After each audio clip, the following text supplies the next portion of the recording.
Et restez à l'écoute parce qu'on va recevoir Diane Moreau. Et oui, c'est ça, on s'en va en émotion, en feeling, en aventure avec notre invitée que j'admire beaucoup, Diane Moreau, qui a fait Destination Nord-Ouest 1. Bienvenue dans nos studios. Bonjour tout le monde. Bonjour. Oui, ben voilà, on reçoit aujourd'hui Diane Moreau qui a vécu une expérience sans pareil au cœur de la forêt et des éléments de la nature. Elle va nous parler de son aventure, bien sûr, mais d'eau et de forêt, étant donné que c'est la journée mondiale de l'eau et la journée internationale de la forêt dans la semaine qui vient.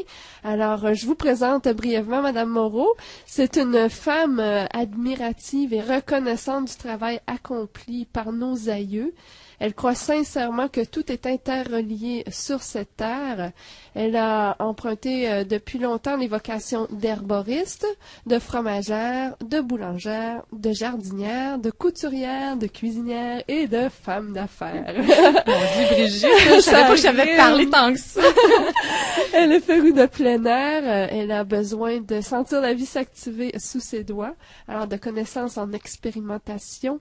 La vie l'a poussée hors de ses jardins pour aller vivre l'aventure de 3 mois à bord du canot d'écorce de Destination Nord-Ouest. Bonjour, c'est fou, oui, c'est complètement fou. 100 jours. 100 jours, oui, c'est ce qu'on a fait. Alors, pouvez-vous rappeler à nos auditeurs qu'est-ce qu'était l'expédition Destination Nord-Ouest? Ben d'abord, on vivait comme en 1806. Notre mandat, c'était vraiment ça. Pas 1900, c'est 1800, c'est comme 2 c'est siècles, loin. oui, c'est ça. Ans.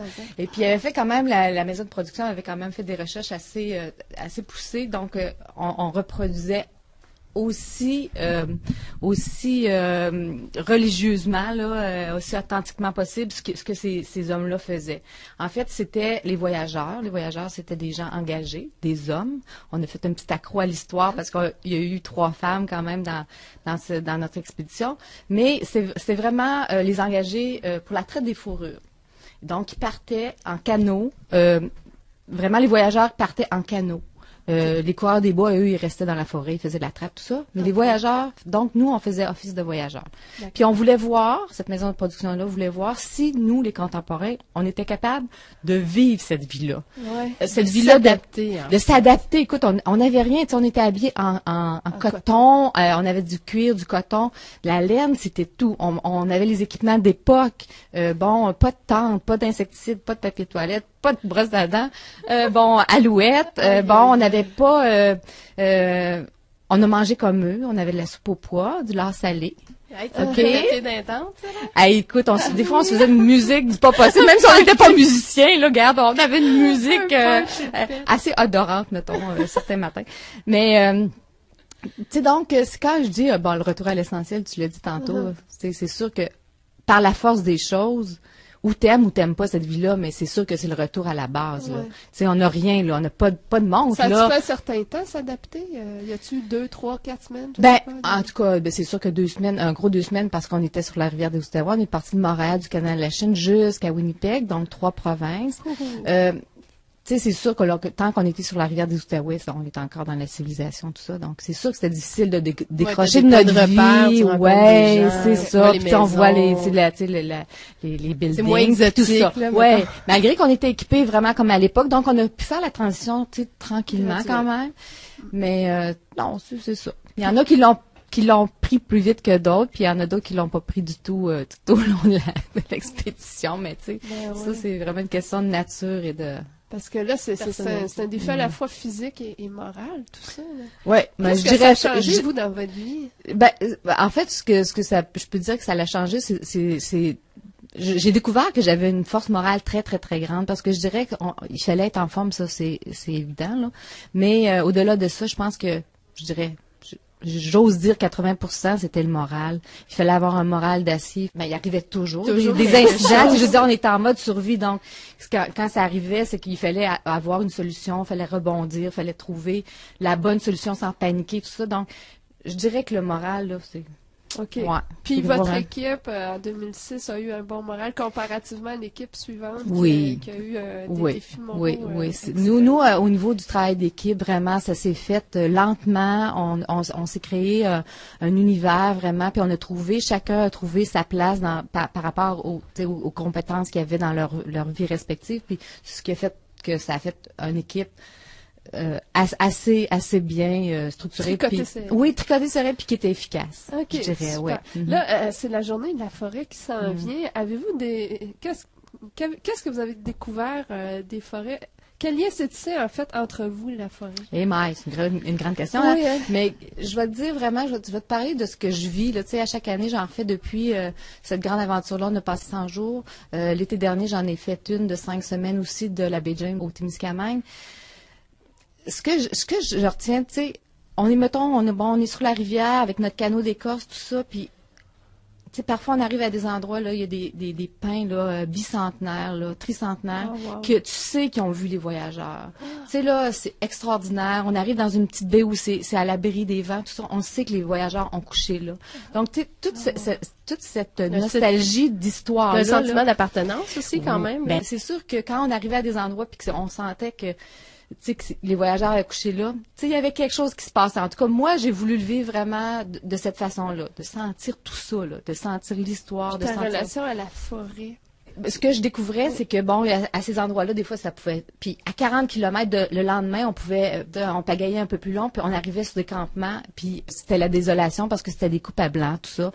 Donc, tu sais, nous, on avait besoin de la forêt parce qu'on était en mode survie, on était comme des animaux connectés à la nature. Je m'imaginais que les animaux qui c'était leur habitat, et puis que ces forêts-là sont détruites. Il faut qu'ils trouvent un autre endroit. Tu sais, dans le fond, je me suis mise à la place des animaux. Ça faisait en sorte que tu étais très, très près de la réalité. Oui, c'est ça. C'est leur maison. Exactement. Là, ça devient ta maison aussi, j'imagine. Tu sais, on comprend mieux. Puis je me dis, mon Dieu, qu'on est ingrat de défaire. On voudrait pas que personne vienne défaire nos maisons. Donc, tu sais, je veux dire, pourquoi nous, on se permet de faire ça aux animaux? Tu sais, genre, en tout cas, c'est ça. Puis, avez-vous développé une relation semblable avec l'eau, puisque vous avez navigué sur l'eau? Vous avez bu l'eau des rivières?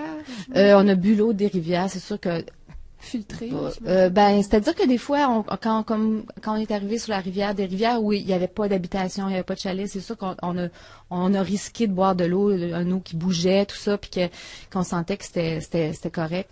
Mais sinon, il fallait toujours la faire bouillir, contrairement aux voyageurs de l'époque. Eux, ils buvaient à même. Mais on était fiers quand même. Tu sais, quand on pouvait, là, on prenait nos gamelles, puis on prenait de l'eau à même la rivière. Il y en a de la belle eau claire. Oui, il y en a encore. Tu sais, puis c'est sûr qu'il y a des endroits où c'est pas habité ou presque pas, donc c'est sûr. Puis quand ça bouge bien, puis que on sent qu'il n'y a pas des baies avec les canards, avec la fiente de canard. Tu sais, c'est sûr qu'il faut faire très très attention. Mais à force de vivre dans la nature, on a comme un second instinct. Là. Voilà. L'eau, surtout quand on est des semaines et des semaines et sur l'eau, c'est sûr que cette eau-là nous nourrit, mais en même temps, elle nous questionne. Souvent, on prend cette eau-là,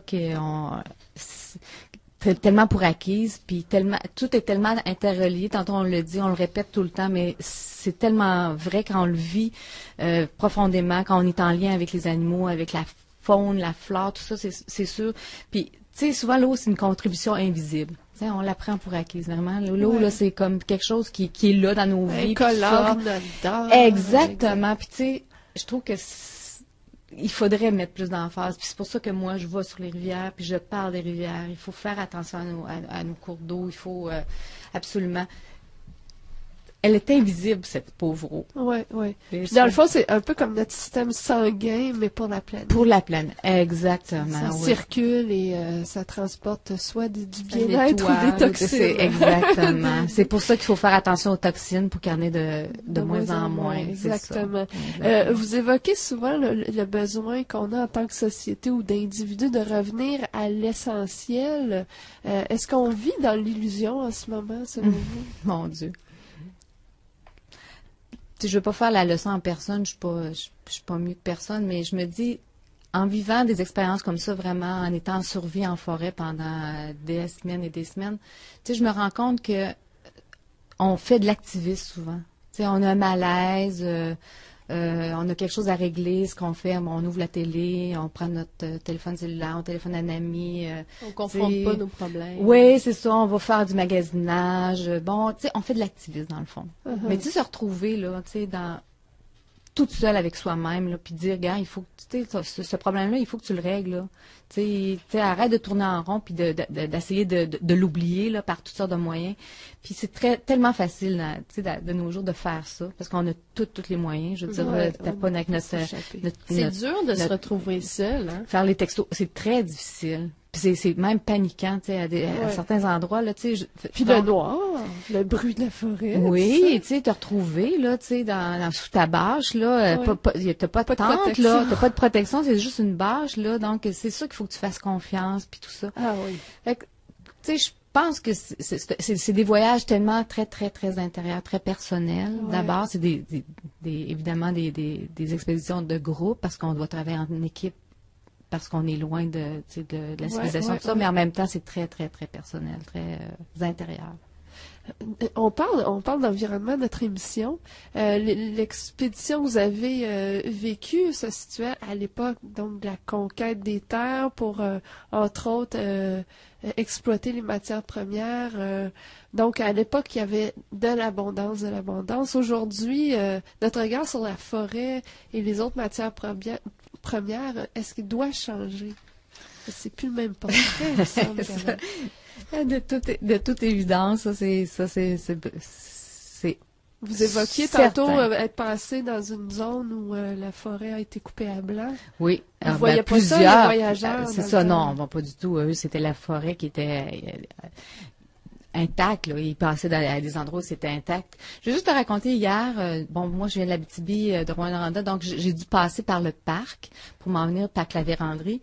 Puis j'ai vu quelque chose de vraiment désolant. Je disais, je sais pas si je suis pas une scientifique, tout ça, mais je suis une fille de forêt, de rivière. Donc ce que j'ai vu là, c'était des bassins d'eau. OK, des bassins d'eau qui étaient surexploités. C'est tout le bassin versant de l'Outaouais supérieur qui passe là. Et puis, écoute, il devait manquer 20 pieds d'eau dans les bassins. Donc, c'est sûr que souvent, on les a vus. Bon, ça fluctue. Mais cette année, il y a plus de neige. Il y a presque plus de glace sur les bassins, sur les lacs, sur la grande rivière des Outaouais, tout ça. Écoute, où on va la prendre, l'eau? C'est sûr que les poissons sont emprisonnés dans les bassins, là.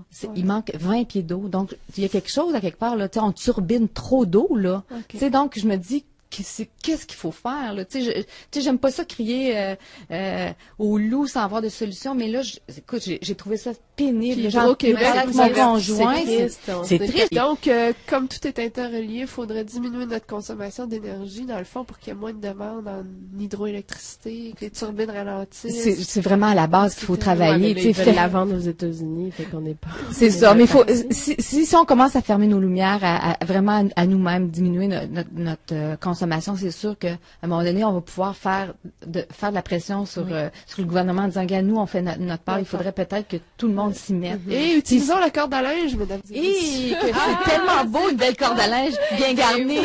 Voilà. Le temps file. Avez-vous des conseils à donner? Mais d'abord, de pas être feluette au froid. Ça, c'est comme quelque chose de très, très important parce que même avec des vêtements de coton, c'est pas comme un vêtement... la laine, on sait que c'est très bon, la laine. Vraiment, moi, j'ai redécouvert la laine. C'est très efficace. Même mouillé, c'est efficace tant qu'on est dans l'action. C'est sûr. Mais moi, je dirais engagé. Ça prend quelqu'un d'engagé, qui croit vraiment, qui veut vraiment faire ça, et être très, très, très adaptable. Parce que, tu sais, c'est la survie, là, à tous les instants, hein, c'est la survie. Donc, il faut être très, très, très... On a tout à inventer dans ces vies-là, parce que c'est une vie qu'on connaît pas. Tu sais, c'est sûr qu'il faut être en grande forme, mais aussi, il faut avoir vraiment... Un moral d'acier. Oui, c'est d'abord un moral d'acier. Du Saint-Pé, etc. OK. Saint-Pé. Pour pas être frileux. Du boudin.